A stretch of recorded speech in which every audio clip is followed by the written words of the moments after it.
the stuff behind me. Hi, True Fine King.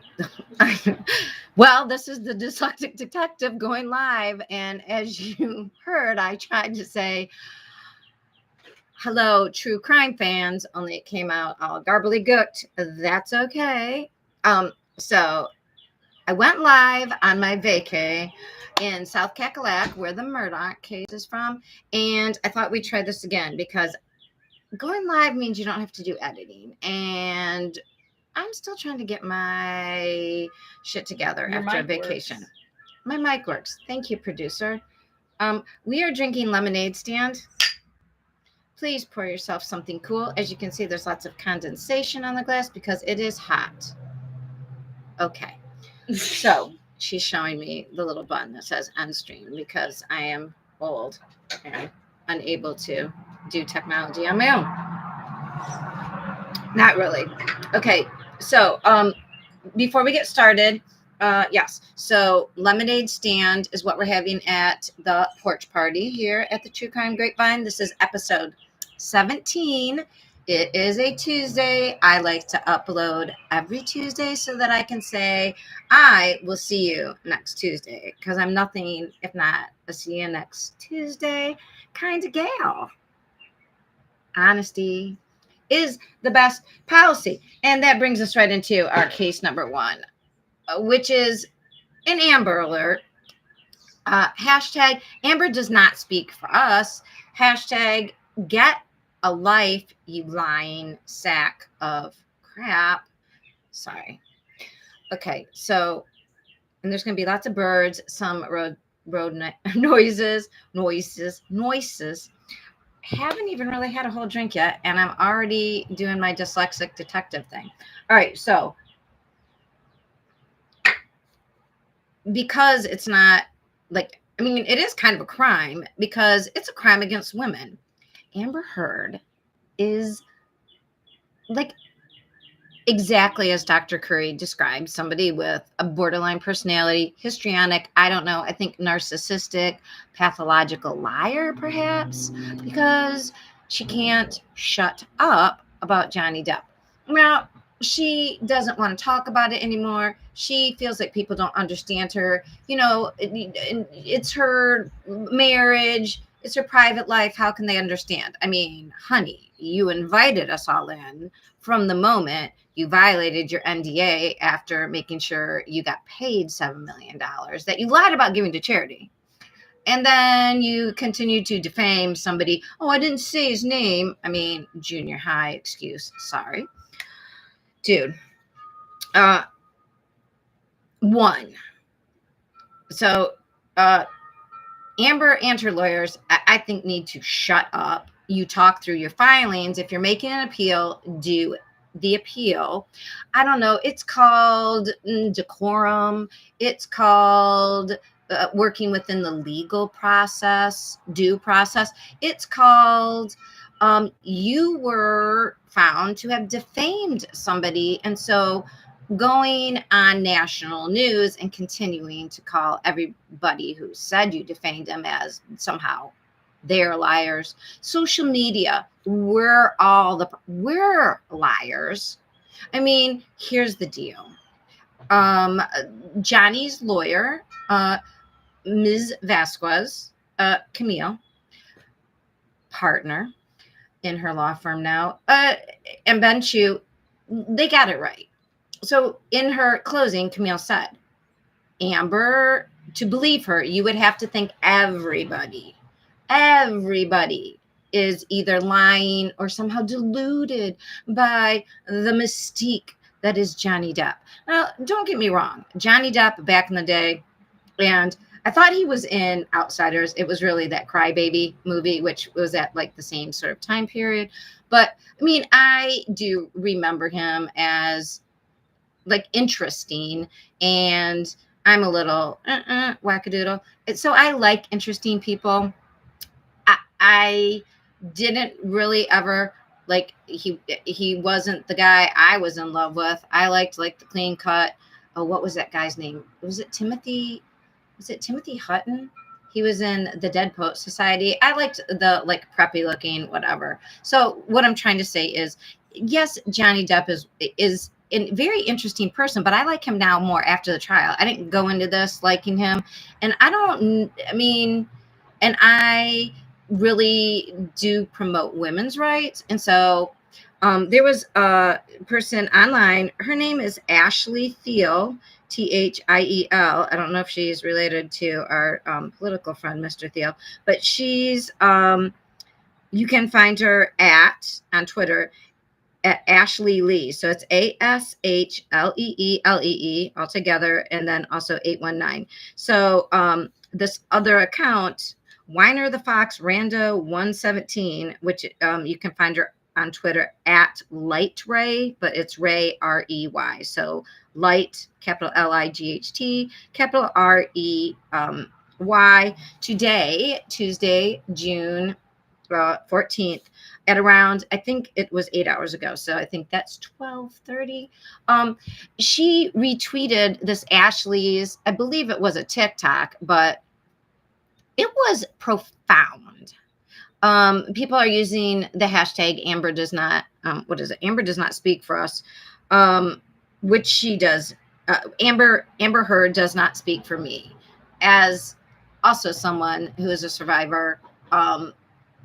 She doesn't. I mean, and not only does she not speak for us, or any women, she puts back women who have been victims of interpersonal violence, and especially SA, because people are already, that like there was this a long standing trope that women make this up, and it is not true. That is very rare, except thanks Amber for being that 1%.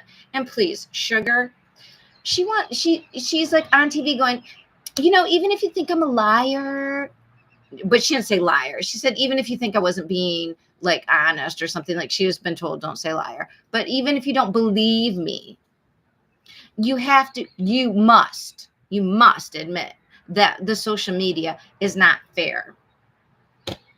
Amber Heard, Elaine, honestly, what you're receiving is fair. Honestly, I watched the trial. It's fair. You know why it's fair? Because we can tell you're a liar. You lied. You're a lying liar from Liar Town who lied on the stand. Forget your bad acting. And by the way, in this like interview, she didn't even understand. She's like, they said I was a terrible actress, but then they said like because of how I was on the stand. And so how could that mean? And everybody's like, well, because no one did believe you on the stand, because your acting was terrible. And could you not connect?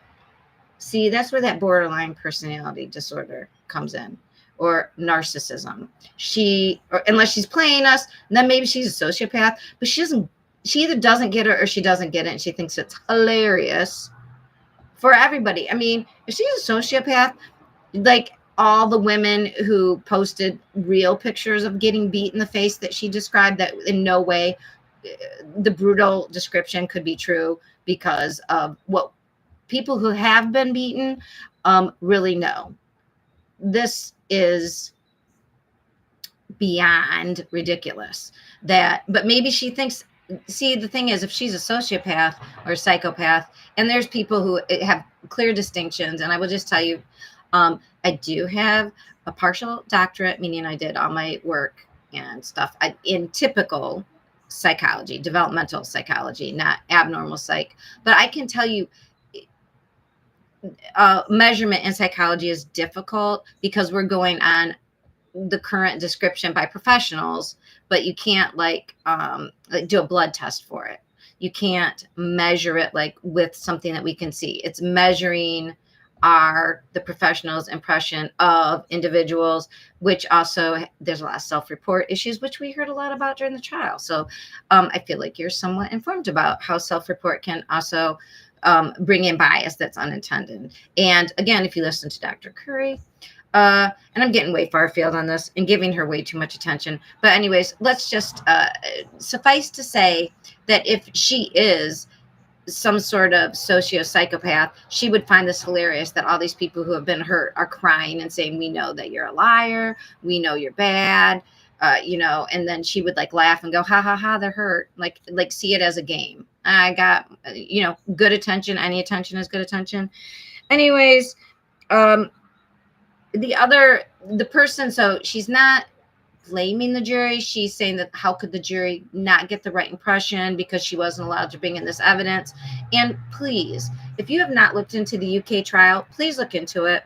It was in England. It was one judge, and the judge tended to be like whatever was anti Johnny Depp and pro, like the son basically was saying, look, she says it's true, and we're reporting what she says is the truth. Basically saying we are reporting her truth. I mean, and the judge agreed. Well, she did say these things, and she came in and she said those things, and the judge was like, I believe her, and I don't believe this guy because he does drugs. I mean, he just hated Johnny Depp. It looks like if you read the transcripts, and it's one person, not a bunch of them, and he let in all these. He wouldn't let in anybody basically who said Johnny Depp didn't do this, and he sort of was like, well, yeah, but that whole story. Oh, you work for them. Yeah, but that's who was around them. Oh, well, but she seems like, I don't know. Anyways, the UK trial was not the same question of defamation, and it didn't rise to the level of responsibility for Amber Heard personally. And the reason she didn't get her all this voluminous evidence in was, a lot of it was all these pictures that were metadata that she didn't give. They didn't give to the team. We heard a little bit of it.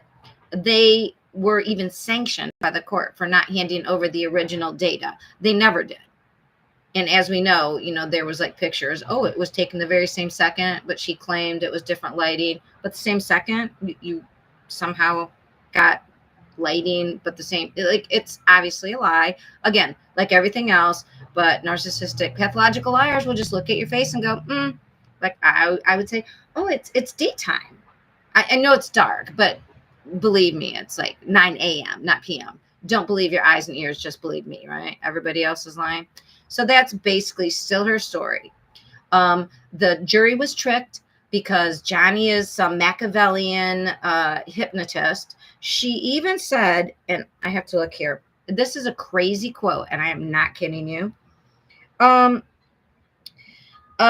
You honestly, you can't, oh, sorry. She said, was about that Johnny, she says Savannah Guthrie asked her a question about something that Camille said about that, basically something about her lying. And she says, yes, so that's the lawyer for the man who convinced the world that he had scissors for fingers. Okay, somebody on Twitter pointed out, girl, it's hands, scissors for hands, but fingers. Johnny Depp didn't convince the world that he had scissors for fingers. Johnny Depp was playing a part. So Amber seems to have fallen into the same problem that psychologist did, that Dr. Spiegel, when he, I believe, I forget, did he, if it was Jack Sparrow or the Charlie and the Chocolate, I think it was the Jack Sparrow character. And somehow he felt that represented, and he could get a feel for Johnny Depp's personality because, I mean, it's just insane. Again. And she thinks the jury was tricked by social media. Now, might I remind you, the jury only heard about social media specifically from her team. Her lawyers brought up the hashtags. Her lawyers introduced, oh, well, Amber Heard's a turd, and Amber Heard lies, and justice for Johnny. Okay. They brought it up, and now she's saying the jury was tampered with because of social media that they brought up in court. Again, It's some weird mind hack that she's trying to do. And girl, honestly, quit trying to make fetch happen. It's not going to happen. And honestly, you do deserve what you get on social media because you can't shut your mouth, you can't stop lying, and you're hurting true women's accusations of SA and interpersonal violence because now you are the worst case scenario. Somebody who obviously is lying, and that's like 0.01%. Thanks, Amber. So that's my Amber alert. Let's get on to some real true crime. I mean, she is a crime against women, and I'm sure we're going to hear more about her because she can't shut up because she just needs to tell everybody how she wants to be left alone. Lord help us. All right, everybody, take a drink. There was some good news. I'd like to say good news. I mean, it's good news. If you remember the Harmony Montgomery case, and at the end of last week's episode, I asked everybody to please remember, like, especially the missing children.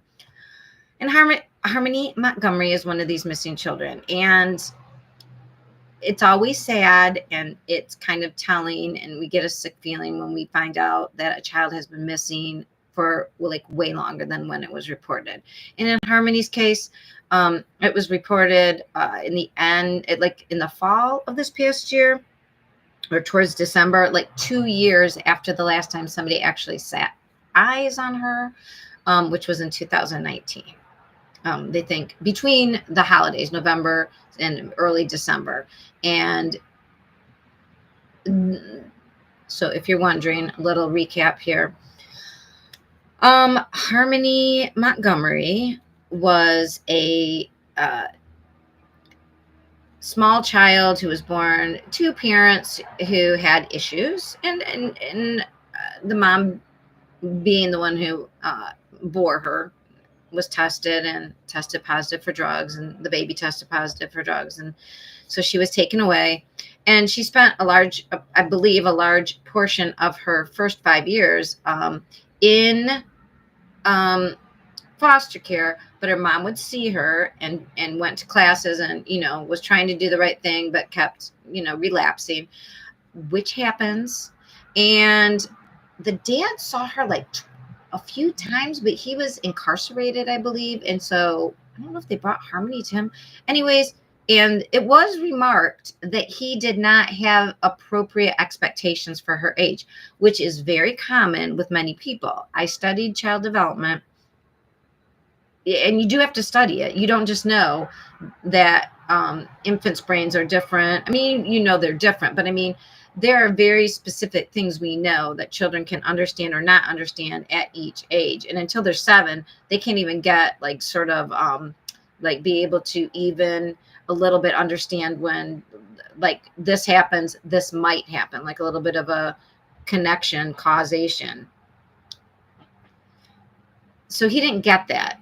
We know he didn't get that because one of the last times Harmony was seen with her father, she was bruised horribly and had a black eye. She was 5, and he told the uncle who saw her and said, like, what happened? Well, she was supposed to watch her baby brother, and to keep him from crying, and he started crying, and then I don't know if she tried to make him, I forget what she did, but like, what would a 5-year-old do? They're not mothers, right? Like, and they know they're going to get beat if the baby cries. And then she had to go clean the bathroom with a toothbrush like you do in the Army. And obviously she was hit. So yeah, he didn't have good expectations. And why would he? He had a record longer than your arm. He was in jail. He was also suspected of a drug-related, I believe, murder, maybe 2 murders. So how this happened was, so Harmony is in foster care. And I don't know what happened, like what triggered a decision having to be made about custody, but the mom wanted, custody. And somehow they asked the dad if he did, and the judge was retiring, and this was in Massachusetts. So there's an interstate problem. So somehow this judge wanted to get everything off his docket. Due diligence was not done. Like, nobody checked Adam Montgomery, the father's record. Nobody checked his house and did a follow-up study. Nobody really followed through. He moved to New Hampshire. There's an interstate like pact with the two states to just for this purpose, in case there's children in the system and to keep track of them. And it just sort of fell apart. Somebody in New Hampshire, Manchester, was trying to get a hold of the people in Massachusetts, and like nobody returned the phone call once, and that was it. So, so Harmony was given to her father. She also had, from birth, a vision disability. And so she needed special care. And so there's all these things that you're supposed to get when you have special needs as a child who's not in school yet.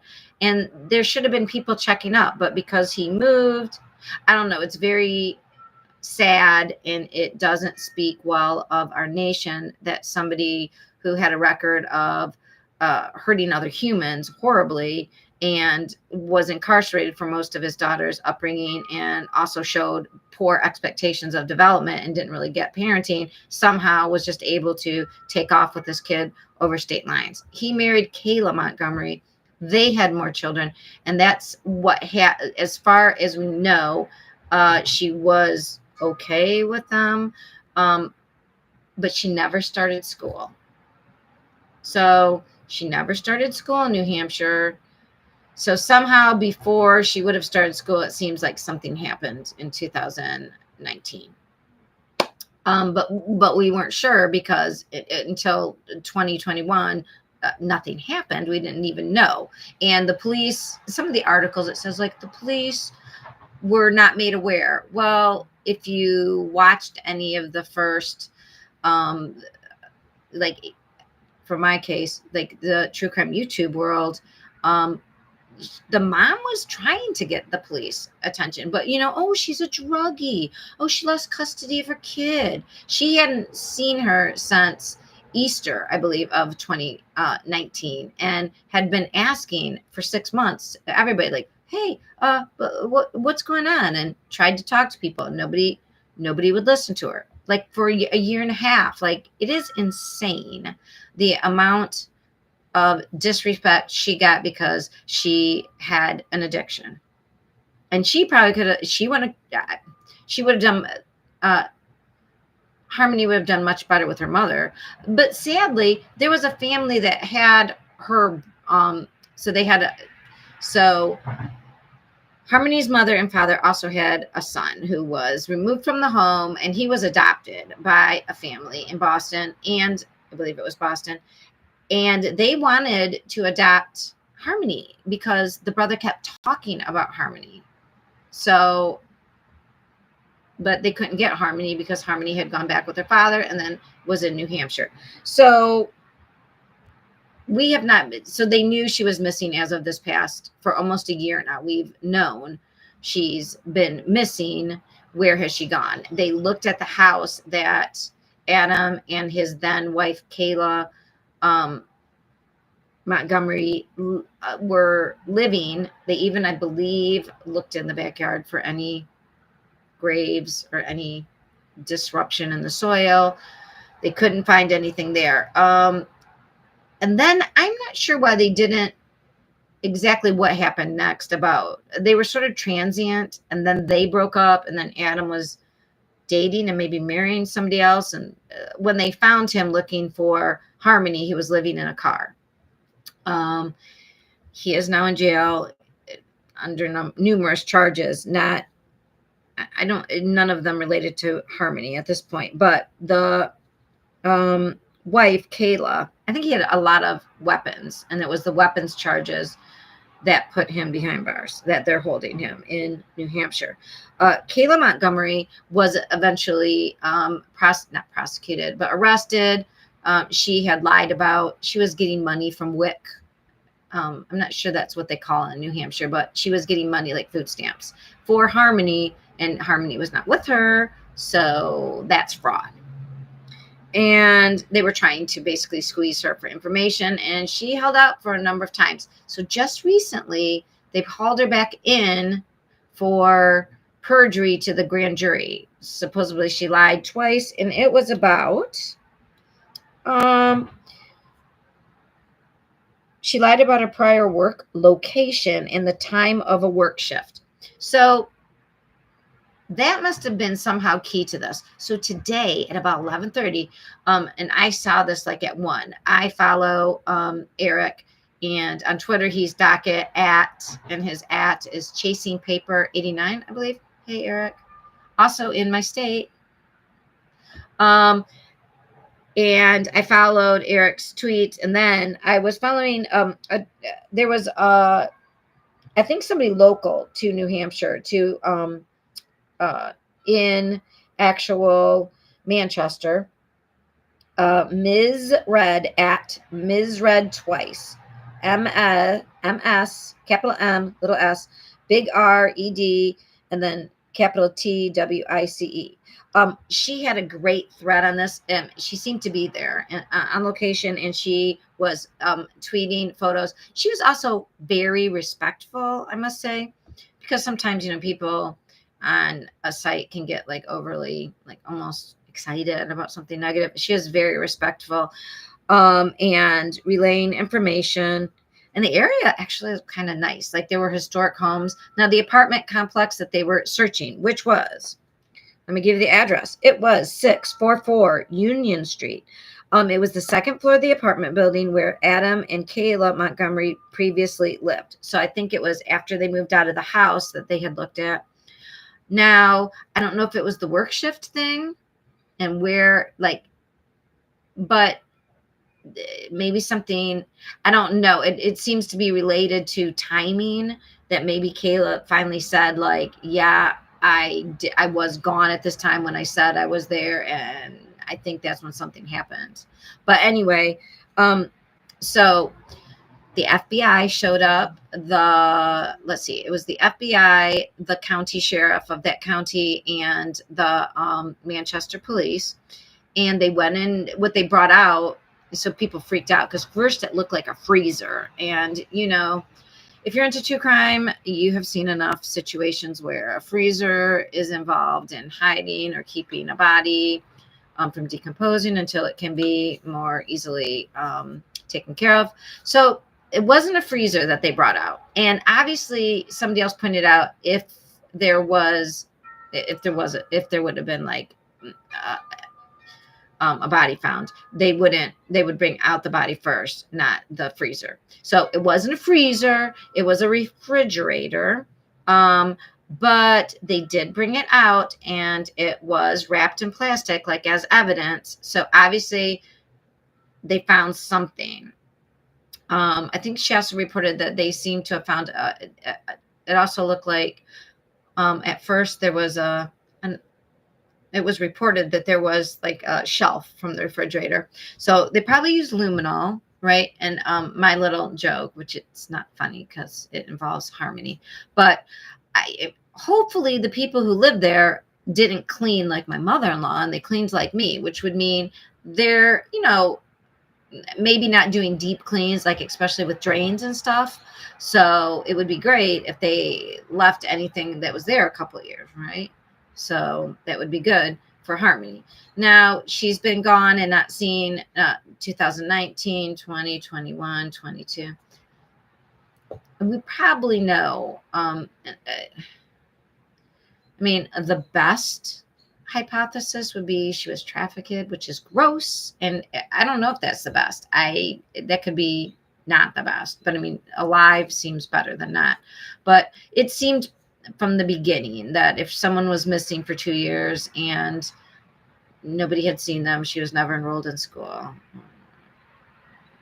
Horrible, right? Okay, so Ms. Red twice, she sort of was updating people as it went along. They also brought out a number of I think there were two. Like it looks like maybe 8 by 12 pieces, like maybe a floor or wall, some sort of like interior part of the apartment that was cut out. And it was wrapped in, like, it looked like butcher paper, but I mean evidence paper. So they were busy. Now, Ms. Red Twice also had some photos of what looked like to me, because she said there wasn't a clear like corners, anything like that, but there was like this, and again, educational psychologist, mother of 3, suburban housewife, cheerleader from the 80s. I am not a detective. I am not in law enforcement. I'm not with any sort of investigative people. I read a lot of books, as you will see in my, I have some theories for you, very much like novel theories, although that, people get ideas. This looked like I'm going to tell you, it looked like a CSI vehicle. I mean, it was like a big, huge white sort of like bookmobile van, and it had like a tent attached to the back of it. Very much like when they look for things like Brian Laundrie, when Gabby was found, they cover there's a covered area where nobody can see in. We don't know what was happening, but I really do appreciate Miss Red Twice for posting that in a respectful way. I mean, she was like far away. So it did look like they were really taking this seriously. And we thought maybe we'd hear something by the end of today. And then I believe law enforcement, some spokesperson said they hope to have more clarification tomorrow, Wednesday, which would be June 15th, I believe. All right. Dyslexic detective. I do have time blindness, so I will forget the date. And it doesn't help. So again, lemonade stand. We're going to move on to the next case. I'm going to pour another cold drink because it is god awful hot. Excuse my language. If you care about taking the Lord's name in vain. Depending on who your Lord is. Yes. Very refreshing. Although I have a sweet tooth, so I'm adding a little Asti. Because why not make it sparkle a little bit? All right, so, and it is hot. I don't know where you are, but it is hot. There were horrible storms, and instead of cooling it off, it was cool front storms, and then the heat was on the backside. Ugh, not fun. All right, so I believe that's all we know right now. So it looks as if Kayla gave information, because then she's out of jail now. All right. And if you have any information, the police are still offering $150,000 for information that leads them to Harmony Montgomery. You can, did I have it down here? You can obviously call the FBI or the Manchester police. I did not write down the county, so I cannot tell that to you. But if you go at Miss Red Twice on Twitter, she has the county sheriff's, what do you call it? It's in a picture, so you will be able to see that. All right. Okay. Now, there's something called Occam's razor, which is basically stating the most simplest solution and the least complicated logical solution is usually the one that is true, which is true. So we're going to talk about Mariah Wilson's, Anna Mariah Wilson, 25, up and coming gravel rider. I mean, she's basically an amazing woman, just incredible, really. She was unalived in Austin, Texas, and the media has already deemed that this was, a woman scorned. Okay, is that an easy trope? Yes. Is it somewhat likely? Kind of. So here's the thing. So they still haven't found Caitlin Armstrong. If you don't know the case, there was a woman killed, unalived, in Austin, Texas. She was in town staying with a friend, and she was preparing for a race. The friend had an apartment with a coded lock. Now, there's been a lot of chitter chatter on the interwebs about these locks. Now, I looked them up. Now, I went to a business, my son's tutor, and for people to get into the suite, we had to poke in a key. And when we poked in, it unlocked it for like, I don't know, you can set it for how many seconds. And then we'd go up into the tutoring section, it would lock, and then the people behind us, whatever. So it's a security feature. Now, this apartment, I don't know the area in Austin, but it was an apartment above a garage. And she had a key code to get in, and the key code did show that she got in. Now, everybody's like, so how did the next person, how did her killer get in? And people are like, well, she put in the number and it was unlocked, and and okay, so here's the deal. Mo and her beau, her now I'm going to say boyfriend, because it seems like from the text that Mo sent to Colin that she thought they were an item. Other people did too, but Mo's family is saying, no, she wasn't seeing anybody. But let me just tell you, if you were a 25-year-old engineering, she was an engineer by this point, phenom, just decided 2 years prior to, like, I'm going to become like basically professional level cyclist, even though I haven't, I've only done this for fun, and she does it. So do you think she's going to tell her parents, oh, and by the way, I'm in a relationship with this guy, and yeah, he's got a live-in girlfriend, but don't worry, it's going to work out? No, she doesn't want to introduce them like that. In my opinion, as a 50-something-year-old old lady who dated around, I didn't get married into my 30s. I'm just telling you, you don't tell your parents you're effing around with somebody who's got a girlfriend, because they're going to say, honey, don't, no, you're better than that. You know what I mean? She liked him, apparently, according to the text we've seen. Again, this is all predicated on, we are not law enforcement, because there's a lot of stuff I would like to see that would help me decide if it's the obvious or if it's not the obvious, because I think this could be a reverse Gone Girl. And let me tell you why. And I've said this before, and I know I'm kind of like perseverating, but I get very tired. It's like the Amber Heard thing. I get tired of people depending on tropes to and just follow along in line with the trope. It's just do the generalization. And I think we should do a little more critical thinking, especially when it's high stakes, right? Like somebody's reputation, like Johnny Depp, or like accusing somebody of something very serious that could ruin their reputation, or when it's like murder. Okay, so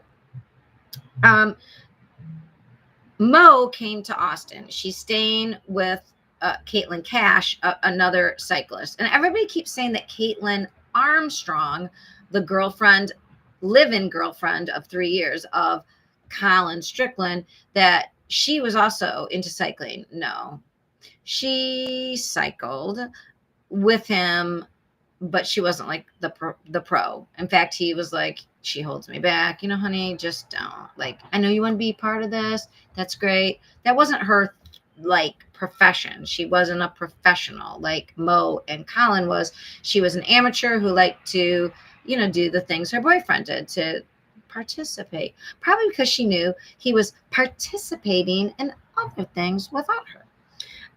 Just my speculation. And again, this is all my opinion. This is the True Crime Grapevine. And if I heard it on the grapevine, it means I heard it through other people. And I follow all the interwebs and the Twitters and the whatevers, so that I can tell you about the most common things everybody's talking about. And then I'm going to give you my ideas, and you can take that for what it's worth, right? Okay, so the deal is, Colin and Mo spent all day together, and Caitlin did not know that Colin was with Mo. Does that make sense? They had a swim day. Apparently he was on a motorcycle. he picked her up. They went swimming. Then they ate afterwards. Now, here's where it gets weird. So, supposedly, according to everything we know, right? And we don't know everything because we know law enforcement doesn't tell everything to the media. But it appears from the current filings against Caitlin Armstrong, the girlfriend, that what they're saying is they know that Caitlin's car went past Mo's where she was staying. So right after Colin left, or about that time. So was she, and everybody's like, oh, she was tracking both of them. Okay. Now, if this was a premeditated murder, which it would have to be because she didn't go to Mo's house, Mo was staying with a friend. She would have to know that Mo was there. She would have to know that nobody else was there with Mo. And she carried this weapon with her, tracking Mo and Colin. Or was more likely she using like Find My iPhone? She was, or there's this riding app, which they said she could track both of them. But I was wondering, did she just track her boyfriend's little dot and it's at this place? And so she drives by and she's looking around. Where is he? Drives by slowly. And then the only information next is that she stops. It doesn't say she gets out. In fact, it never says they see her on this camera. It says they see her car, which we assume she's driving, right? Again, assume, right? We assume she's driving, but we don't see her. We just know it's her vehicle type, and I believe they see the license plate. So now they don't say if they see him come and go, except they say he leaves and makes a text to Caitlin, his girlfriend, after he leaves Mo. So they've had their date, dinner. She goes in. Apparently, he leaves after she's driven by once. It's really close. And at that time, he texts her when there's like 8 miles away from the apartment or 8 miles closer to his house. Either way. What's weird is, wouldn't he text from her place? Why would he drive a little bit, stop his motorcycle to text? I mean, it's not like Mo's going to see, like, she's in an apartment above a garage. She's not watching him. Like, he could be doing anything on his phone. Then what we know is that nobody hears anything. And her friend comes home around 9:30 and finds her in the bathroom, 5 to, I believe, the head. Big mess, obviously unalived. And then the guy who owned the apartment was getting something out of the garage. And I believe that, and he said he saw somebody, and the girlfriend who owned the apartment, Caitlin Cash, said, yeah, I told her, like, don't keep your expensive bike stuff out on that balcony because people can get to it. So he said he thought he saw somebody, like, do something, jump something, take something from, like, go down the other way from the balcony. But again, nobody heard any shots. Her bike was found, I believe it was like, I want to say the number 64. So like 64 feet from the apartment. Okay. So we find out then that the police do detective work, and okay, the friends say she was with this Colin guy. They figure out who Colin is. They go to Colin Strickland's home. They see this vehicle that they know they saw in the like Ring door camera. Oh, vehicle belongs to who? Caitlin. Interesting. And they want to talk to Caitlin. So they say Caitlin came in and she was very quiet, didn't say anything, like suspiciously quiet. Now, I'm going to give you my theory, and just tell me if you wouldn't sit there with your eyes open, your mouth shut, and thinking, I am effed. I am effed. Okay, so they find guns in Colin and Caitlin's home, and one of them matches the, shell casings left at the scene. Okay, so the gun's in the house. So Colin, he purchased these two weapons, and including the one. So again, so now you have to believe that Caitlin somehow figured out that he was with her, figured out that she was at that house, figured out, and like somehow ahead of time also brought this weapon with her. And in this moment, somehow got inside this apartment without the code because it was open. Somehow knew she was alone without her friends. Like, what if there were people up? This is not Mo's home. This was a stranger's home. So she just walked up there and then found her showering or whatever, or somehow. And then how did it not make noise? And then who took the stuff off the balcony because the car left? See, and the police aren't really clear about the timing. They say the car stopped. I don't think it parked. I think it like went by again and like. So if you saw your husband or your boyfriend, long-term boyfriend that you lived with, his dot was right, like whatever, and you don't see him, you might do a block and go, okay, where are you there? Oh, his motorcycle's gone. I don't see him. Okay. Like, they never say they saw a person get out. Who was the person that got off the balcony and took the bike?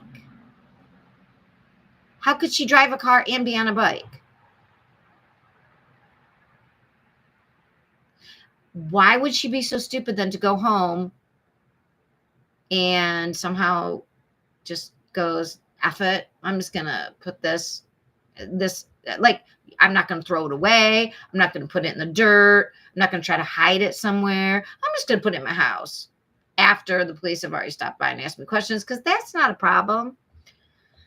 All right. Or maybe somebody who purchased. Oh, and how did the police get this information that, oh, she's really mad? Oh, a female anonymous caller calls to and leaves a message saying a tip that they know that Caitlin did know about Mo and Colin. They know she found out in January, and she said, I'm gonna kill her. Okay.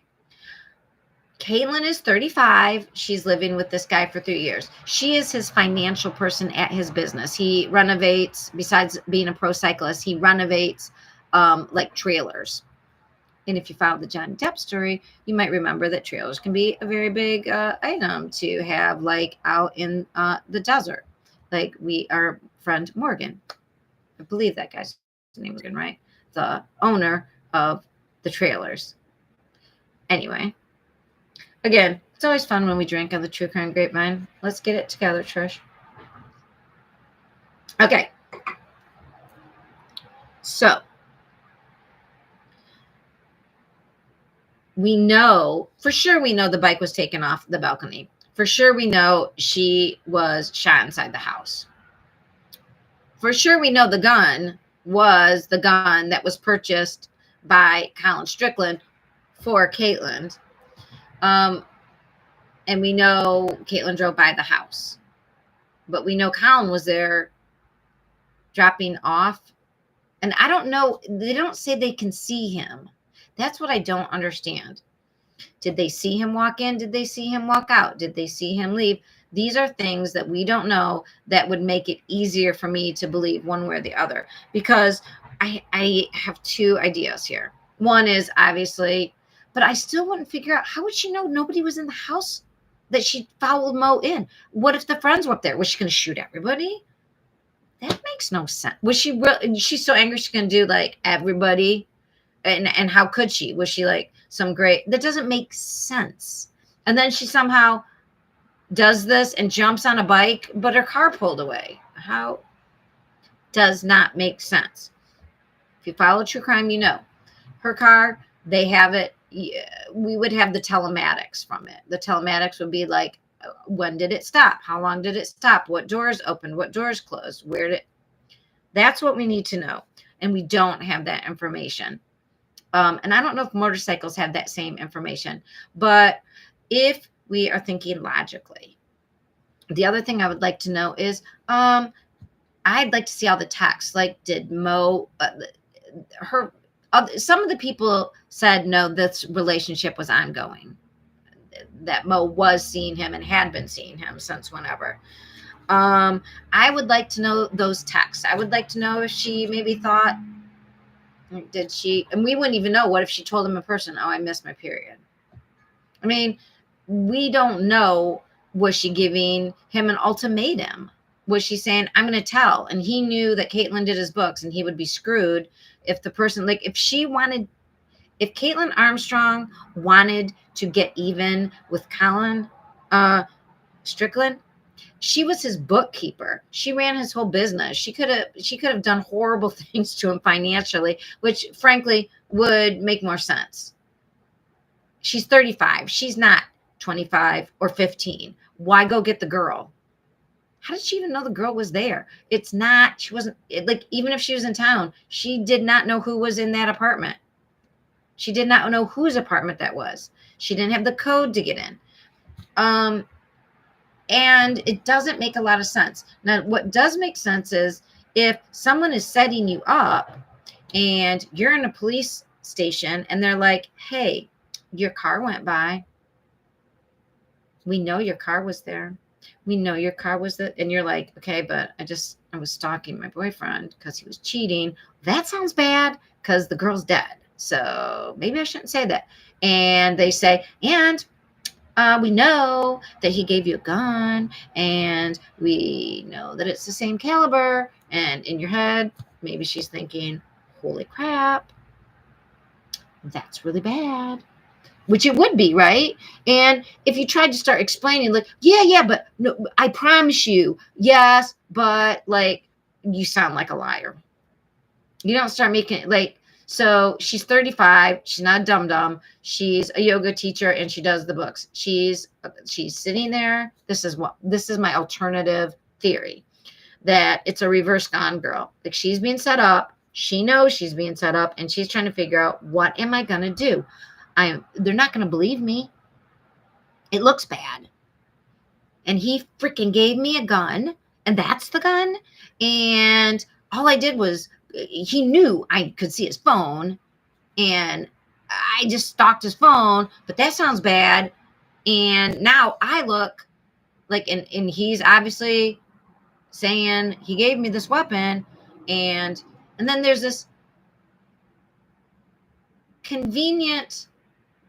very convenient female, and she wouldn't even have to be somebody who knew. Like, she would maybe think for real, like, maybe because one of Colin's other friends on the network said he was a douchebag and that he had lots of extra girlfriends. What if Colin told this one girl, she said, I don't like either. This is getting too much, whatever. But she said she was going to kill her. And I think she did. And then that girl calls the police and says, oh my God, like, she's trying to be helpful, right? I know who did it. It's not my Colin. It's that crazy witch he lives with. I don't know. Could it be Caitlyn Armstrong? Yes. Could it also be a reverse Gone Girl where she freaked the F out because he was setting her up and good? I don't know who had more motivation to get rid of Mo. I mean, Caitlyn, was she gonna shoot everybody he ever slept with? Because it sounded like there was a lot of people. And it probably sounds like after 3 years of this, she probably knew the score. And everybody's like, oh, but she had a warrant for $650 because she skipped out on a Botox thing. Ooh, isn't she a vain, horrible? I mean, I don't know what her deal was. I don't know. We don't know. But skipping out on a $600 dermatology bill is not the same as offing somebody in their bathroom. And it seems like somebody who did it had a silencer. So I would also like to know who purchased one of those. And maybe it was her, but nobody heard this. So I want to know, did he also get one of those when he got the other 2 guns. Why is he buying all the guns? I don't know. I don't like any of it. Caitlin's father this week has said to the media that they believe that their daughter is innocent and they would like everybody. They need time. They're not going to speak about it. They believe she's innocent. They want to clear her name and they want her safe. She flew from what we do know is right after this all went down, and she spent 2 nights with Colin. So Colin's whole thing about, I'm afraid of my life, and that's why I have to go run and I have to hide. Bullshit. Sorry, Colin. I don't believe you. And even if you didn't do it, you certainly were the catalyst. I don't like you. Sorry, Colin. You and Amber Heard, maybe you 2 could get together, because that would be interesting. 2 liars. Anyways, I think Mo is not getting a good rap. Mo did not get a good rap. Mo was offed. And she is the victim, and we care the most about her. And it is horrible. She really had a tremendous life ahead of her. And I don't know who did it. And I do know that law enforcement has the text, probably has the telematics. They probably know a lot more. Caitlin Armstrong is on the run. And Caitlin, if it was a reverse Gone Girl, please get a lawyer and come in. And I'd stay up north. I'm going to go to Texas is a scary state to me personally. Sorry, Texas. Austin, I guess, is great. It just seems like it's a little wild, truly the Wild West down there right now with the Uvalde police weird thing. And I don't know. There's a lot of strange, like, political stuff that I don't really get, that doesn't seem logical to me personally. So I don't know. I feel bad for Caitlin. I feel bad for everybody, mostly Mo, obviously, and Mo's family. But man, I don't know. I don't like the smell. Look, Colin Strickland, there's like a smell there. I don't know what it is. That's it, and it's just like, who cares? Like, I'm just a suburban housewife with an educational psychology degree. I am not a big deal. So I don't know, but I will just tell you, I don't like it. I don't like it. All right, and I got most of that mess. Like, that whole theory is my crazy stuff. But Docket, Eric, Chasing Papers 89, a good follow. He's always got the documentation. He probably thinks I'm crazy, right, Eric? I don't think he believes like how I believe, but there are some people on Twitter. If you follow me at the True Crime Grapevine, you can see some of our conversations. There are people that also wonder if this isn't what it appears. And again, I mean, we all feel bad about Mo. All right, so here's another weird one. And I have another theory for you. This is getting long. This is crazy stupid. All right, you guys. Drink up. We got another crazy one. There's a trial going on in Florida. So besides Texas, and Texas, come on, you're a big, huge state. There's a lot of good stuff about Texas, especially Austin area. But it's like Florida. Florida, beautiful, great beaches. I have friends who live in Florida. They keep saying, come visit. I'm like, I'm a little afraid of your state. Just right now. Hopefully it'll get figured out. Because Florida is beautiful. But it's kind of crazy. We talked about the Dan Marco murder last week, and how they're still, that happened in, when was it? 2014. And they're still sort of working their way up the chain from the person who was hired to the middle person just went and was convicted. And now they're going to the people who actually did the hiring. People. There's a saying that justice, the wheels of justice grind slowly but finally, meaning, they'll get you in the end, but it takes some time.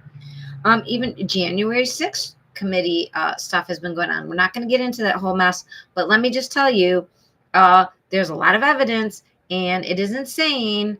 And we have a weird media situation, kind of like the Amber Heard thing, where there's like evidence that you can see with your eyes and ears, and then tells you a story, and it's like, what? Do we have corporate overlords who own the media and want us to believe something? Because if you listen to evidence at trials, it's kind of strange. So anyways, Florida. There is, and it has a Florida, Ohio. So I'm right near the border of Ohio and Michigan. And so pure Michigan and Ohio, and I still like to say the heart of it all, because the new saying of find it here is stupid. Find it here. Oh, we'll find it here. Sorry. I liked Ohio, the heart of it all, because Ohio, looks like a heart. And pure Michigan. Yes, it's pure. It's all woods. And people who drive way too fast, because there's not enough cities, too many long highways. They drive crazy. Come to Michigan, watch your back and your front and your sides. Okay, so Again, let's try this. Have a drink. Okay. Danielle Redlick was on trial. She's 47 now, but she was 45 when this happened, for murdering Michael Redlick. And it's spelled Redlick. So, hey, they have an interesting love story. Let's go back to the beginning. Because the thing that got me, and I wasn't even paying attention to this case, but they said Michael was Danielle's stepfather. And I was like, what? Is this a Woody Allen, Sunni type sitch? What's going on here? And now, again, speaking of weird media, if you read People magazine, they're like, oh, but it was a marriage. It wasn't a real marriage. He married Danielle's mother to give her insurance because she had cancer. Not real marriage. And then if you dig further into it, well, Michael Redlick dated Kathleen, which was Danielle's mother, for 3 years. And 3 months before she died of breast cancer, he married her then. So I don't know about you, but how insurance usually works, you don't want insurance for the last 3. I mean, like, you're dating for 3 years, you'd like, hey, year 2, right? Or after year 1, you're like, I got breast cancer and I could really use the help, and let's get married. And, my connection is unstable. Oh no, my connection is unstable. Just like me. Well, they're trying to reconnect. So, I'm just going to keep talking, and I don't live stream often, and I don't think anybody's watching or interacting. So we'll see how this comes out. Maybe it'll just be grainy. Maybe it'll be, I don't know how it'll be. But I'm just keep telling you the story. And because I have a crazy, again, hi, Mr. Wow. Dude, is that not like noise pollution? I'm sitting out on my nice porch, trying to have a nice summer drink. Noise pollution. All right. So, the thing that got me wondering about, like, what age was she when she first met this guy, and how did they hook up, and how soon after her mom died, I was wondering about all that. So I started looking at the numbers, especially because the thing that got me most intrigued was the news today was that her daughter was on the stand. Her daughter is 18 now. This happened in 2000, I believe, 19. So her daughter was 2 years about younger. 19 to 20, 21, 22, almost 3 years younger. So she was 15, 16, 17, 18. She was between 15 and 16 when the murder occurred. And her mom knifed the dad. Okay, so, but the dad was her mom's stepfather, and the girl was saying her mom is toxic. Her mom is a horrible person, and she was closer to her dad, and they had lots of like daughter and daddy dates. And I was like, okay, wait. You said this woman, the mom, who's on trial for stabbing the dad, that used to be her stepfather, and her daughter is talking about how she hates her mom, but she was really close to her dad, and they had lots of dates. And I know daughter daddy dates, like there's daughter daddy dances, but when you say we had a lot of daughter daddy dates, and then I'm like, what was the age that the mom was when she met this guy, and how did that go down? And the news is like, oh, no, it was not a big deal. And then I find out, oh, he dated her mom 3 years. So then I figured out, when he first met her mom, when he, the guy who got stabbed, the husband, who was the stepfather to Danielle was 17.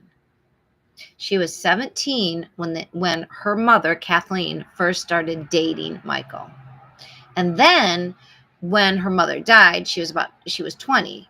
And I don't know why this, like, they make it sound normal, but it was reported, and then following her mother's death, he showed up at her work and he was trying to get her to move back into his house because he wanted her to help take care of her 16-year-old sister. And then it's like, so then he, started taking her to concert. Then they went to concerts together, and then they got married like 3 years later. Okay. So your mom dies after dating some guy. She dates him for 3 years, but she just marries him the last 3 months of her life. And I don't know if you've met anybody with cancer or been through anybody's death, but I've been through, was it like 3 now? 4? It's the last 3 months are not like where you make big decisions and you try to,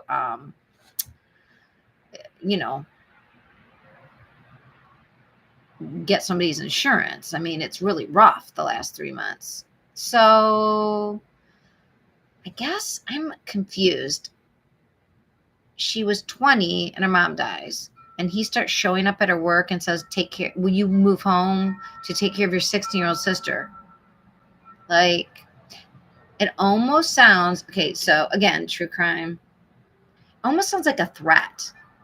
I don't know. How'd he get a hold of her sister? Because he married the mom? Because just let me tell you, there's her grave, the mom's grave, and it has her other name, not his last name. So they married for 3 months, but her grave is in Westlake, Ohio, because she was from Ohio, with her maiden name.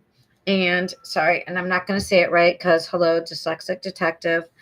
Their last name, I started going down a weird rabbit hole, people, to figure out like the time.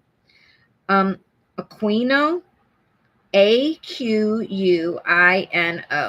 Her mom's name was Kathleen Aquino. And that's what her gravestone says.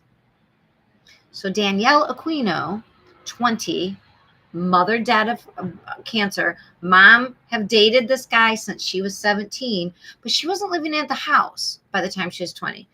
Dude, now again, here's my big weird theory. Did she move out because he was a creeper and she didn't want to go on daughter daddy dates? And I don't know. And he shows up at her work and says, hey, move back with me to take care of your 16-year-old sister. Because by the way, 16-year-olds, and it's not his kid. So if he only married her for the insurance, why is he raising her 16-year-old? Why isn't she? That's the one thing is, where's her father? Why isn't she with her father? Why is this stepdad raising the 16-year-old daughter and then saying to the 20-year-old, come back and live with me to raise your sister? I just have a weird feeling, like, what if it's one of those weird, like, did he say, well, you can come home and live with us, or you can leave your 16-year-old sister with me? It's up to you. Like, did she move home to protect her 16-year-old sister from this weirdo who just married her mom? Or what? And then they seem to have moved, if it's her, to Indianapolis and then to Florida. But it's unclear what happened to the sister. But this daughter who hates her mother and says how close she was her father and how they were like she had so many daughter and daddy dates. Yeah, at the time she was like 15, 16. She was the age of this woman's little sister. And she was trying to divorce Michael. There was something said that like she started paperwork and the judge was like, you didn't fill that out right, and so it doesn't count. And Michael was making jokes with his friends about how, yeah, they were known not to have a good relationship. It was very rocky. She didn't want to be married to him. And I'm thinking when her daughter got to be the age, like he's having daughter, daddy dates, dude, have we not heard this story before? Like, did she get sucked into living with this guy and then marrying him, bearing him 2 children, and then the daughter turns against her because daddy loves her more and daddy gives her privileges, and he apparently drank a lot and he was taking drugs to, keep it up, that little blue pill. Like, was he telling her the same thing maybe he said about her sister? Like, what are you going to do? Oh, we're going out on a date.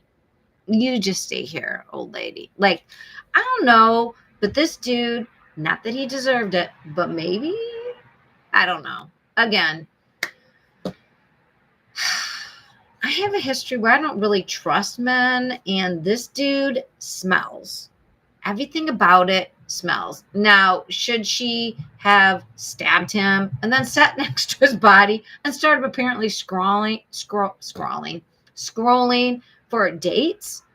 But she doesn't have a reason why this happened. And I am telling you, it has something to do with her kid. It triggered her from her sister and this guy doing this before. And she wanted to divorce him and couldn't. And I think something had to give. Again, do I know this? I do not know this.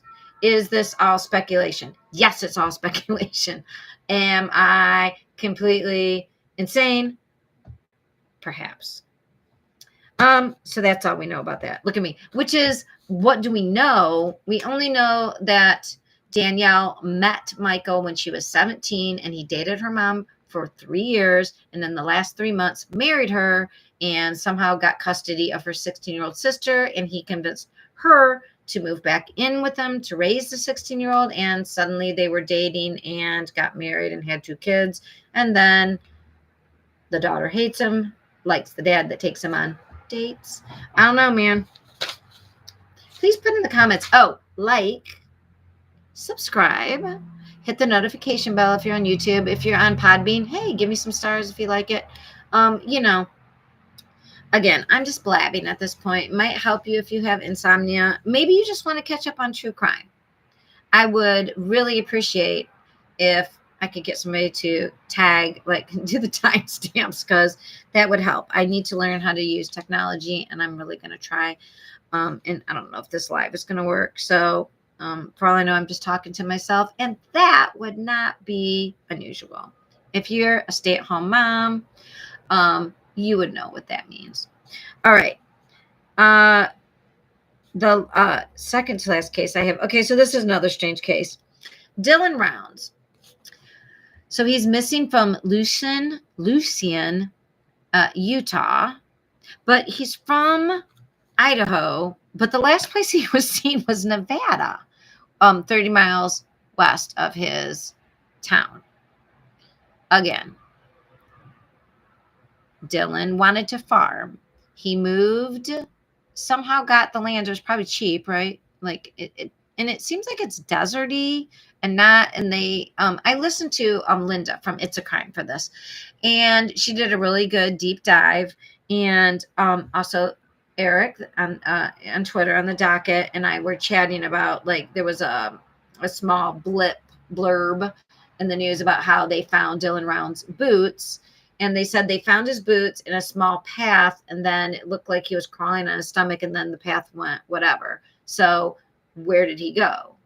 and both, and I misunderstood what Eric meant, but he said like bugging out, and I thought maybe he meant like prepping, bugging out, and he was like, no, what I was talking about was like, did he get a hold of some bad drugs? Was he tripping? Didn't seem anybody else was with him. Okay, but so what Linda from It's a Crime was discussing was that the truck was found 5 miles west of his trailer, and he had spoken to somebody about farming. Like he wanted to cover his seed. He was going out to check on his crops, put some more crops in. And it was raining, and it's like, see, here's the thing. It's rare when it rains in the desert, like it makes tracks, it makes a big mess. Again, why are you farming in the desert? I still don't know what crop he was farming. And he was in this like trailer camper thing away from where he's farming.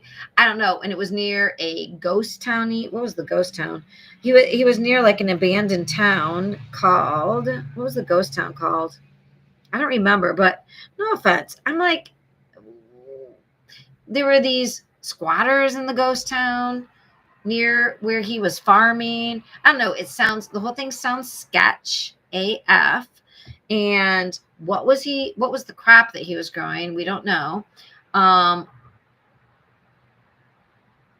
then there was this report that he picked up a hitchhiker from like a transient in that town, but the transient was the person trying to call the police. It is please go to It's a Crime on YouTube. Linda, she's from Canada, but she does deep dives, and she really looked into this, and it's still unclear to me.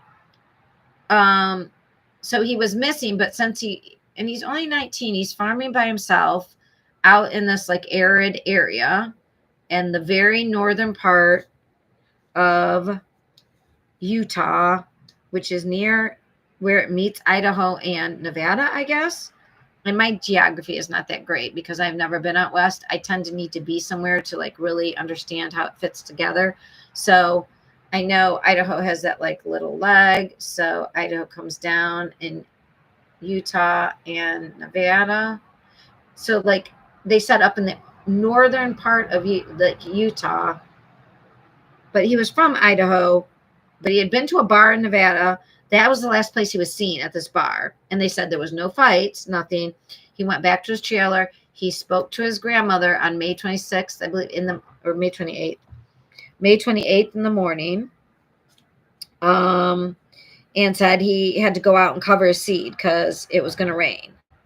And apparently and his phone did ping in that area on May 28th, just when he said he called his grandmother. So that makes sense.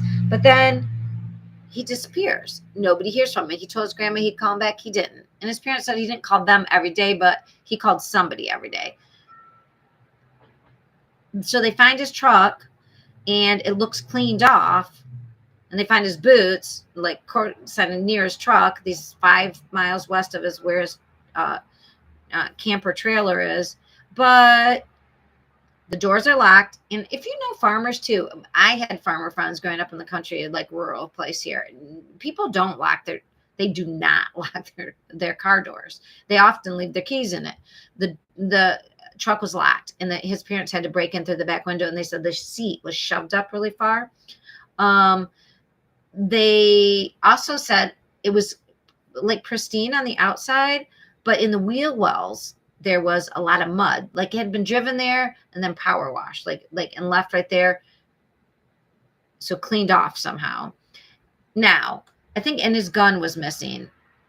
So at first, when Eric and I discussed this, like just back and forth on Twitter, and it sounded like, so there were no other footsteps. It looked like he just walked off into the desert, kind of insane, right? Like, was he on something, on a drug? And there's this ghost town with transients. Like, what's going on? Is there meth involved? Did he get a hold of did he just get like, there's plenty of kids. In fact, there was a recent 17-year-old of a House representative who died. She was just found dead in the house. Like people get, like everybody, it seems like I'm a square. I really did once try to do a water bong, and I did not inhale, just like Bill Clinton. That's why I tend to believe like maybe Bill Clinton was right, maybe he was a liar, because we know but I really didn't inhale, and I never tried it again. And I did have a gummy though recently, but 5 milligrams, and it did help me sleep. I think it was CBD, but still. Anyways, did he get a hold of something that he thought? I was just going to say, a lot of kids, like I think everybody, and everybody I know my age almost, has smoked pot or ate pot or however you do pot. See, I'm a square. This is still recording. And now you all know I'm a square because I said do pot. And I don't think that's how we speak about Mary Jane or weed, or I don't know what we're calling it these days. Relaxation, meds. But did he get a hold of something that was laced? Because we know don't take any, like we know that pot can be laced with fentanyl and people are dying. Like, did he get hold of something with the hallucinogen? Did he do a mushroom? And what? But apparently he was like a hard farmer kid and he didn't do drugs.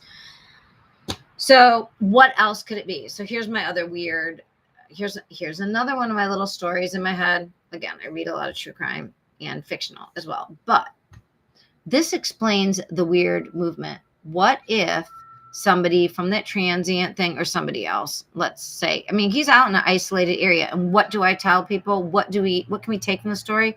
Don't ever live in an isolated area. Don't go into the woods alone, or don't go into the desert alone. Have a witness. Shit is serious. Because what if somebody got his gun, like he was a 19-year-old kid, brain not fully formed, not really thinking about all the possibilities. What if and he did give that one transient guy a ride. Like, what if he was giving somebody a ride and they're like, okay, grab the gun. Now you get out and walk. Take off your fucking boots. You walk. Keep walk. Like you walk. And they've got a gun trained on him. And it's the desert and it's hot. And he has no water. And you walk. Like it. You walk until you drop. Like, and he crawls. Keep going. Like the person's just yelling. Keep going. We've got the gun.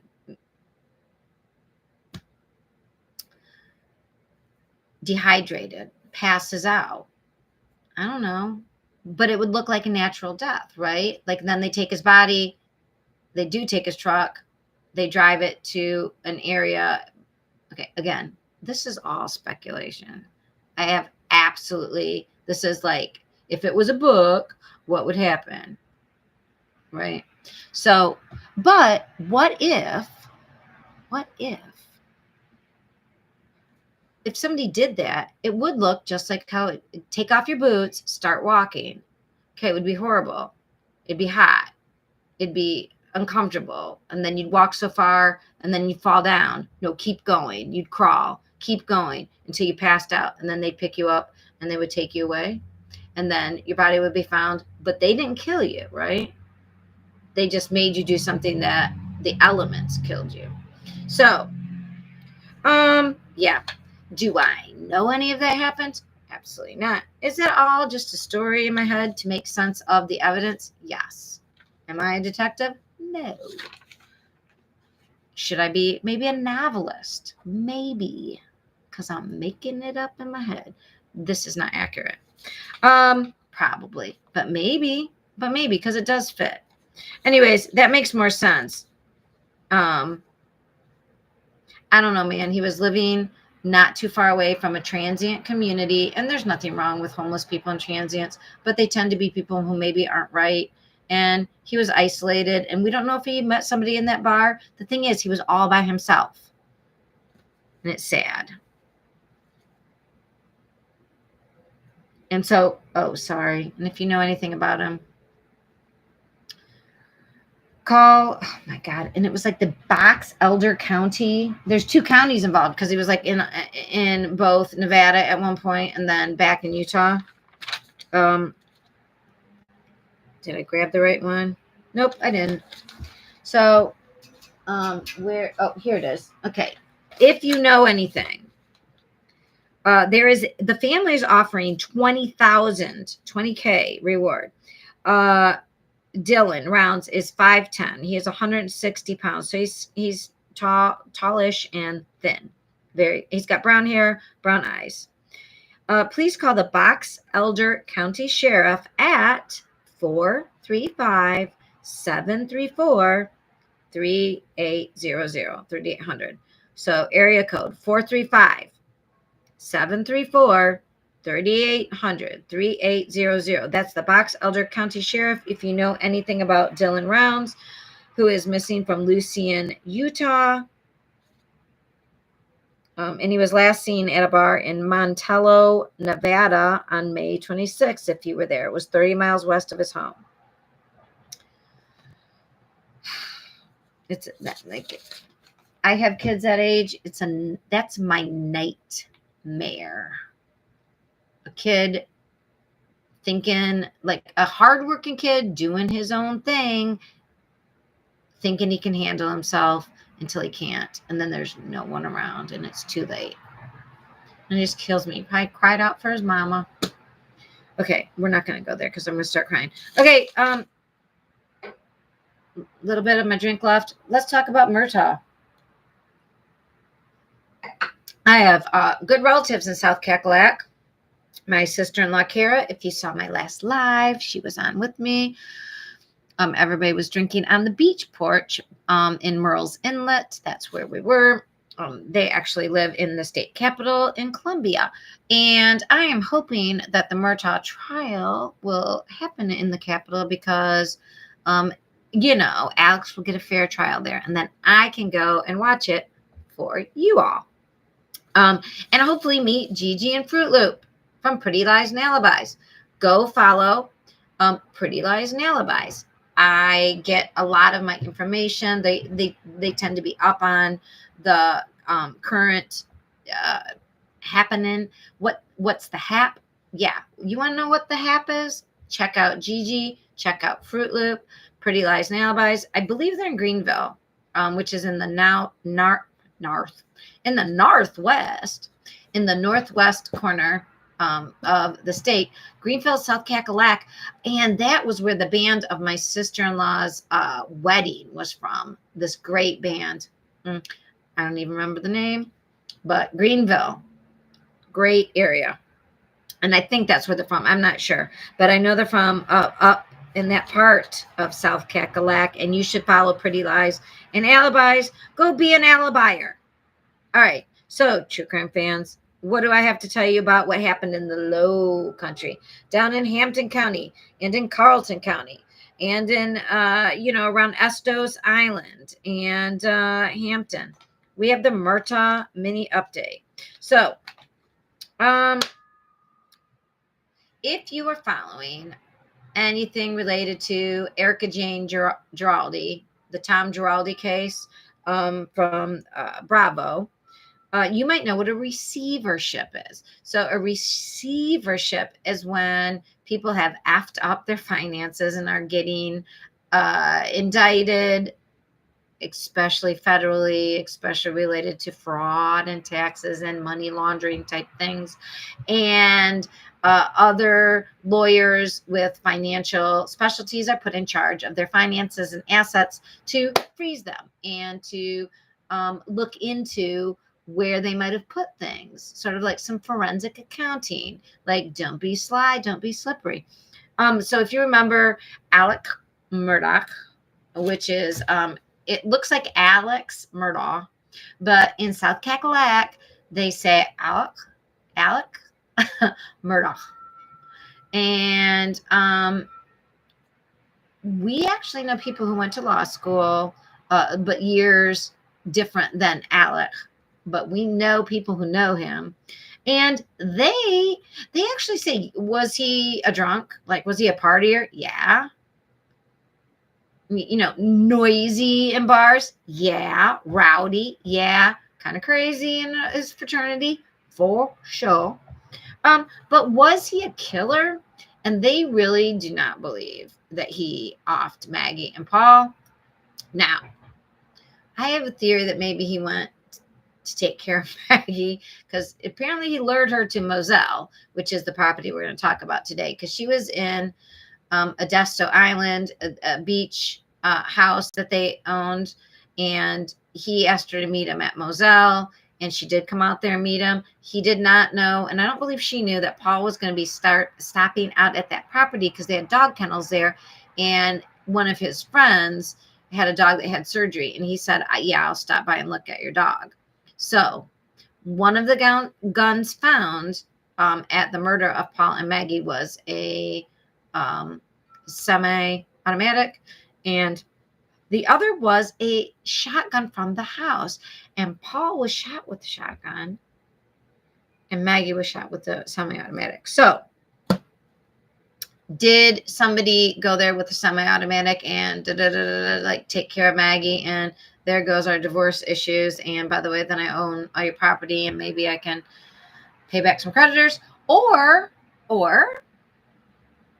because what we found out was, and that might be a reason for murder, because we found out that the receivership is looking to revert the sale of Moselle from Alec had sold it to his wife for $5 and love and affection in 2016. So that's before anybody knew that he was doing all these dirty deals. Now, the two lawyers, the receivership, is saying, look, even though he was making money through these dirty deals, like basically those people were creditors because he knew he'd pay him back, which is okay. That means if he knew he was going to get caught. And that is some, it's not shaky logic. I get what they're saying, but in 2016, Alec was still rolling in it. He wasn't in trouble yet when he sold this property to his wife. And I am not wealthy, but I am like adjacent to people with some money. And like my sister has a lot in her name because her husband makes a lot of money. And so if anything were to happen to him and his profession and he gets sued, guess what? She'd be able to protect the thing. And they've done that since they were married. So that's a thing rich people do to protect themselves. They split up their assets so that it's protected from any sort of, and some people have jobs that they do get often into litigation. Lawyers, like almost every profession, lawyers, doctors, financiers, like a lot of people get sued. Actors and actresses, right? So they put some of their assets in their spouse name because it protects it. And I don't think there's a law against it, but the receivership is saying by 2016, he had already been doing this crap for at least 5 years, and he knew what the chances were, and this was a way to protect the ill-gotten gain by transferring Moselle. But if we think, you'd have to go back to, like, I don't even know what week I talked about it, but he got Moselle from a friend of his for $1. So I don't know why this Moselle hunting property, which is supposedly worth $3.9 million, is being given to people we know, friends, and now family for like minimal dollar prices. Maybe that's common amongst the rich. I don't know. But that's how Alec got it, from a family friend of theirs. And I think the guy was in trouble. I'd have to go back. That was the episode when we talked about how his great granddaddy was into bootlegging and other drug running things, allegedly, and that having Moselle, because it's in an area that not a lot's going on, but it has a lot of in and outs with waterways there. It had to do with, what was that called? Like there was his great grandfather did get indicted, but not convicted of this. I think it was pot.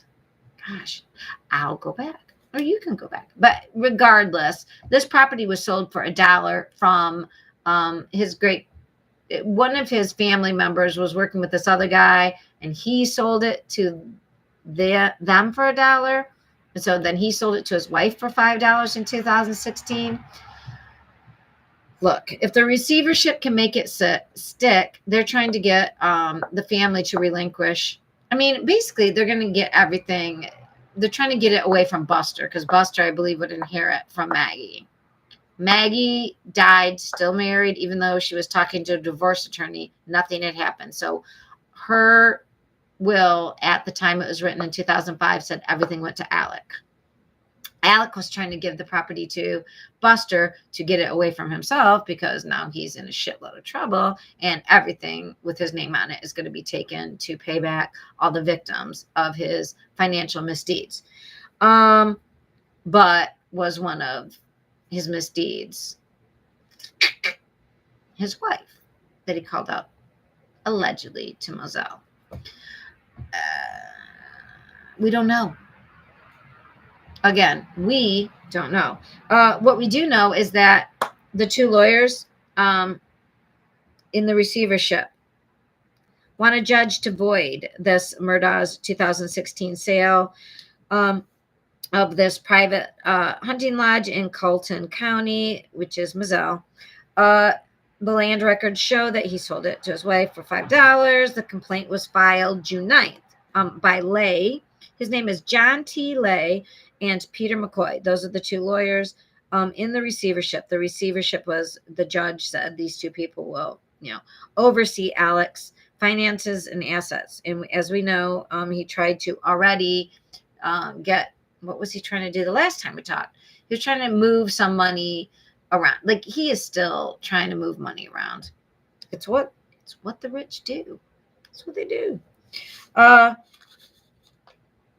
I think I'd say 50-50. I don't know. 2016 was a long time ago. Can they prove that somehow he knew he was going to have creditors from the crimes? I don't think he ever thought he was going to get in trouble, even in 2016. Times were high for anybody in corruption in 2016. You might remember it. So I don't know if he ever thought he was going to get in trouble. And they seem to move that, like, sell things for $1 a lot. But if they can get the money, his brother right now is running Maggie's estate. And his brother is John Martin. Is that right? John Martin. Everybody in the South has 3 names. John Marvin Murdaugh. John Marvin Murdaugh. And he always says about how, like, they're just normal people, which is bullshit. They're not normal people. They're butt-ass rich people with a lot of power. And, yeah. Okay, that was the Murtaugh update. And then there was just a small, the Daybell update is basically John Pryor still trying to get the prosecutors kicked off the case. He's been doing this for over a year. And it's sealed all the time. And Scott Reich, hi Scott, and I always watch him because he uploads every day. And then he has like a week thing at the end on Saturday. It is Crime Talk with Scott Reich. He is, I'd say, a libertarian defense attorney. He is, I think, friends with the attorneys for, I just think you are friends with the attorneys for Barry Morphew, because I think you're slightly biased. Sorry. But, I'm biased with my friends too. And you're a defense attorney, and that's good because we need to have all perspectives. So Scott Reich, though, did talk about, like, he's pissed off because, why are we not hearing about why is everything sealed in this Idaho case with the Daybell Vallow? And I think this stuff is sealed because I think Pryor's saying crazy ass shit. Sorry, I'm just going to say it. Crazy ass shit. Crazy ass shit. And I think it's not true, but it could bias potential jury pool and taint the jury pool. And they're already having to move the case to Boise. And it's like 10 weeks. That's longer than the Depp case by almost twice. And, Lori Vallow's mental state is, we don't know what's going to happen with her. I don't know, man. It is cray. So, oh, look, I'm all out of paper and I'm all out of wine. That means we're finished here. I will try to, I don't know if I'm going to do an upload or live. I was thinking about maybe doing a drink each night, just a nightcap, not like a whole bottle or anything. Comment below if you would like a nightly update. It would have to be a live because I can't edit. I have to learn how to edit. I can talk forever. I used to like watching lives on replays because I would do it while I walked or like did the laundry and all the little like daily activities, or drove around with my kids or whatever I was doing. Let me know. Please comment. Please like. Please subscribe if you like true crime and wine and babbling. If you're up a lot in the middle of the night. If you're interested in crazy theories, again, these are my speculation. This is my opinion only. This is all allegedly. I am not law enforcement. I am not an investigator. I do know about psychology because I have a doctorate degree in educational psychology, a partial one because I didn't finish my dissertation. Again, dyslexic detective. But I like to think that I do use logic and evidence to create a cohesive theory. And I do admit to my biases, which everybody has a biases. I talk about the truth with a little t, not a big T, a little t, because absolute truth does not really exist in my paradigm of life. Anyways, and I like to tell you about my main squeezes here on the Grapevine, which means who are my sources. So this episode, I talked about It's a Crime with Linda. It's a Crime, that's a YouTube channel. I also talked about my Twitter friend Eric at Chasing Papers. I think it's Docket at Chasing Papers 89. Great follow. Have a sense of humor. He's also an Ohio boy. Man. Pretty Lies and Alibis. That's Gigi and Fruit Loop. They are South Cackalack friends of mine on the interwebs. It's a great follow. Scott Reich at Crime Talk. Important defense. Oh, I didn't talk about it a lot, but with like the Amber Heard case, I follow a number of people from quote unquote LawTube. Now, Emily D. Baker's feed was down because there were horrible storms that went through. Emily D. Baker, you must follow her if you're interested in any sort of law talking stuff, because you'll learn all about how the law works. And she uses pop culture entertainment cases, but you really learn about the process from listening to her. She's located in Tennessee, but she was an LA prosecutor. I listened to behavior analysts, like Observe, this guy named at Observe. He's got a YouTube channel. My Enrique, was it Jesus Enrique? What is his YouTube channel? The body language guy. He is hilarious. He does a lot of royal stuff, and then he did a lot of Amber Heard stuff, but I think he's kind of on the money. The behavior panel, they are very serious guys, especially, and Chase Hughes has really been very helpful with the Amber Heard case. The behavior panel, always good for any true crime case. And they don't talk about absolutes. They do talk about like whatever. Oh, Spidey, who is behavior arts, I believe. The behavior arts. He's really good. He's a mentalist. I also found there's a mentalist that I follow on Twitter called, he's from Scotland, and I think it's at Miracle Man. Mentalists are people who, and he's also a lawyer, though. I think the mentalist is a side gig. But mentalists are people who pay attention to how their behavior, and they can sort of guess what you're thinking, and it can be entertainment. But also, the Spidey guy at Behavior Arts, he is very good, and he has been on the money regarding, and he works a lot with the LawTube people, like Law and Lumber. If you're not following Rob at Law and Lumber, he's located in Virginia, and he's the only one really that understands, I think, best the Virginia law and the appeal process with Amber Heard. Because, by the way, she has to pay like a couple million, like she has to pay lots of money to appeal. You can't just appeal at this point because she's outside the statute of limitations. The appeal process is going to cost her. She has to put money into escrow. That matters. So at Law and Lumber, Rob, and I love at DUI Guy. He's a lawyer in Kentucky. Also Legal Bites, at Legal Bites, and it's spelled Bites with BY. That's Alita.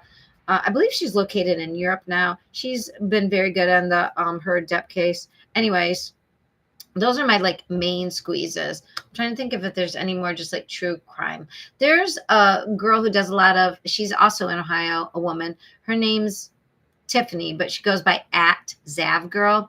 If you like long live streams, now she has guests. Her channel is pretty huge. I like it a lot. I listened to a lot of it during. She did a lot of Chris Watt stuff.